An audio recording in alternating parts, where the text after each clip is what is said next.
Greetings, kings and queens, and welcome back to another amazing video. And it's about that time once again.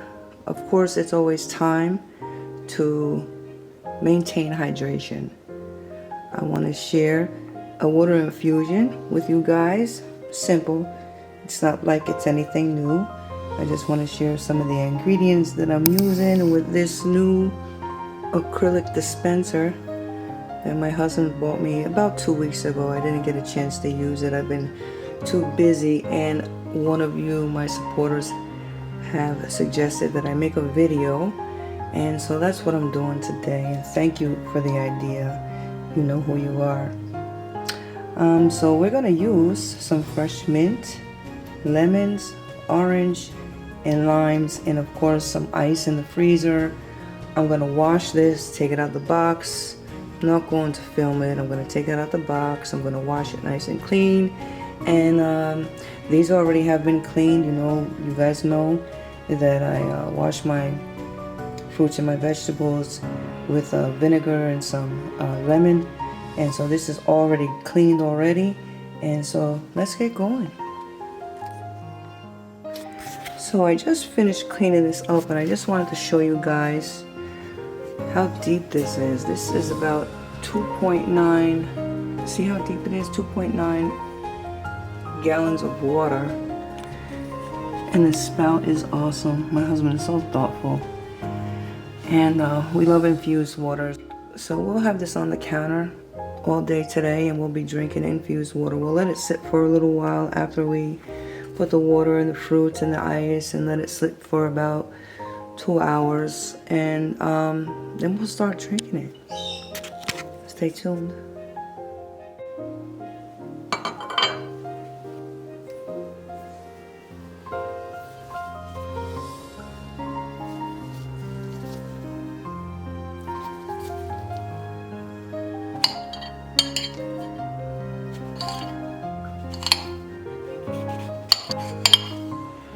And make sure that your fruits, your citrus, vegetation, whatever it is that grows from the soil, has pits and or seeds. When you're doing something like this, making water infusions, first, organic or not, you just want to make sure that you clean and soak, scrub the peels of your vegetation or your fruits, especially if you're going to be soaking them, because it eliminates if there's any toxins from the outside air and all the elements that can live on the skin of the vegetation or fruits. That's the most important thing. And also, if you can get organic fruits and vegetation.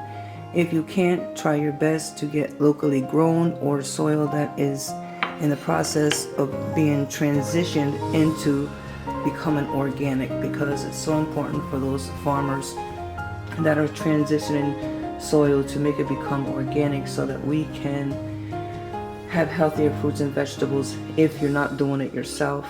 Just a little information for you to know.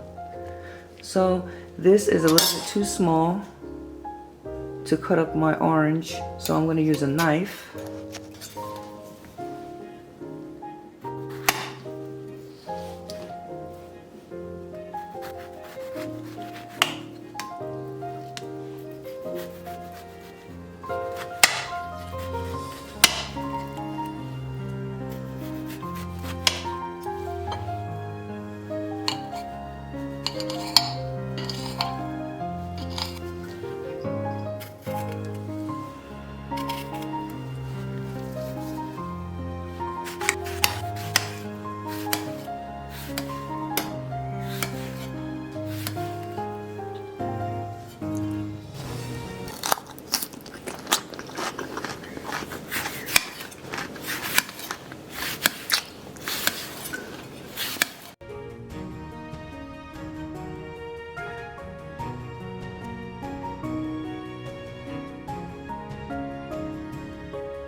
So this has already been sitting for a half an hour, and you guys won't believe how delicious this smells. With the cucumber, the mint, the orange, the lemon, the lime. I can't wait. I couldn't wait to actually do this. I can't wait to have some. I can't wait, guys. I'm just waiting. Maybe for about an hour, hour and a half, maybe 2. I may have to add some more ice. I didn't fill it all the way up because this is staying out on the counter. This is more like for gatherings and having quite a few people over, or having it outside where you have like maybe cookouts, or just, you know, get-togethers, you know, having company with people. And I just wanted to do the video. It's just a few of us over here today, so this will actually be done by tonight, tomorrow morning, but I wanted to share with you guys. Isn't it beautiful? I love it so much. I can't wait to drink some.